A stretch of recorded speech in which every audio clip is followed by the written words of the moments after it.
The night had long swallowed Augusta whole, leaving only the hum of streetlights and the heavy scent of oil drifting from the garage. Mechanic Kenny Brooks, the only black man on staff, was finishing his shift, hands cracked, shirt soaked in sweat, when he noticed her. A frail, silver-haired woman sat alone by the curb, her wheelchair tilted to one side, a grocery bag hanging from its handle like a flag of surrender. She looked like life had given her more losses than luck. "Ma'am, you okay?" Kenny asked, rubbing his palms against his jumpsuit. The woman turned slowly, voice trembling. "I think my chair's dead again. Just stopped on me." She tried to smile, but it came out tired, like she'd been holding it in for years.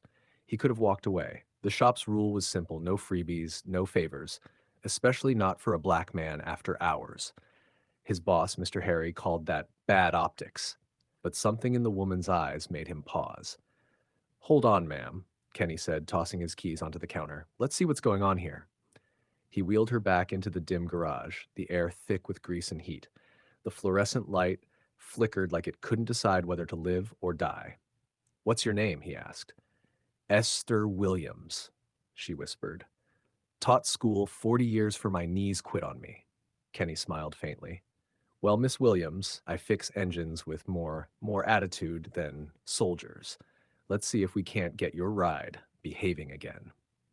Viewers, would you have stopped to help her?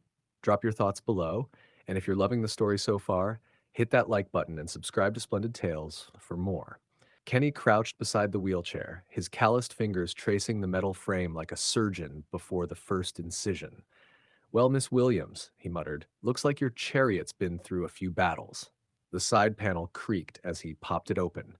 Inside, a cracked axle bracket, melted connector, and frayed wires that looked older than both of them combined.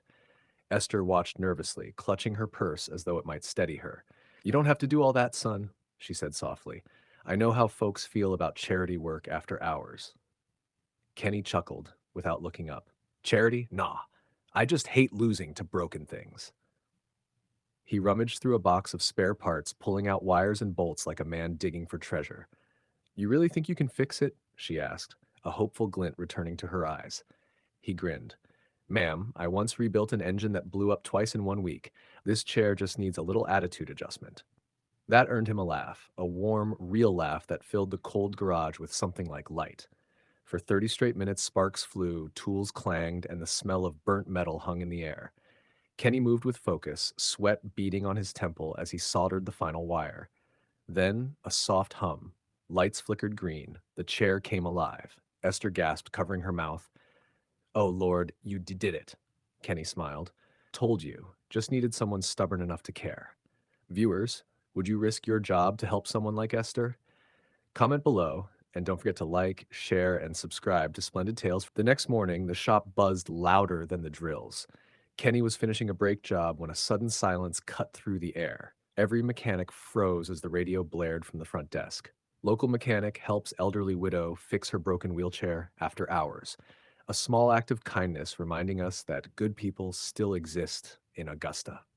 Then came the name, Kenny Brooks, and the shop name right after. Kenny's wrench slipped from his hand. The room went still. His boss, Mr. Harry, stormed out of his office, face red as a warning light. "You're on the radio?" he barked. "Using my tools, my shop, my time to play Mother Teresa?" Kenny wiped his hands slowly, calm but firm. "Sir, I stayed after hours. Didn't charge her a dime. She just needed help," Harry sneered. "Help? You think people come here for help? They come here to pay. You made us look like a charity house." Mechanics stared, some shifting uncomfortably. One muttered, "He was just being decent." "Decent?" Harry's voice dripped venom. "He's a fool who doesn't understand business or boundaries." He turned to Kenny. "You want to save the world? Do it somewhere else." He yanked the uniform tag from Kenny's chest and threw it on the floor. "You're done here, boy."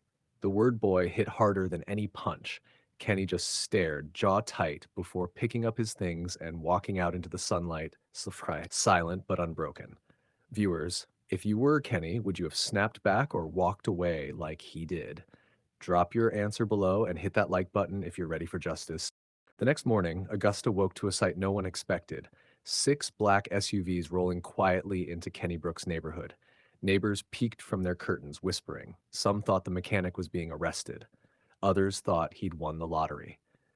Kenny, still in his old work boots, opened the door, confused. Out stepped a tall man in a sharp gray suit, followed by a woman he immediately recognized. Mrs. Esther Williams, the elderly widow whose wheelchair he had fixed. But this time she wasn't in her chair. She was standing, supported by a cane, smiling. Kenny, she said softly, meet my son, Mr. Williams, the majority investor of the company you used to work for. The man extended his hand firmly. You helped my mother when no one else would. My company needs men like you, not men like your old boss. Minutes later, the SUVs turned toward the shop. Cameras followed as Mr. Williams confronted Harry, the arrogant boss who'd fired Kenny for doing charity. His voice thundered through the garage. You fired the only decent man in this building. You're done. Harry's face drained of color. Before the cameras and the crew, he was stripped of his title, while Kenny, stunned but composed, was handed a new uniform and promotion letter. From mechanic to operations manager, double salary, full benefits. And just like that, kindness rewrote the rules. Viewers, remember, true character shows when no one's watching. Like, comment, and subscribe for more powerful real life lessons like this one.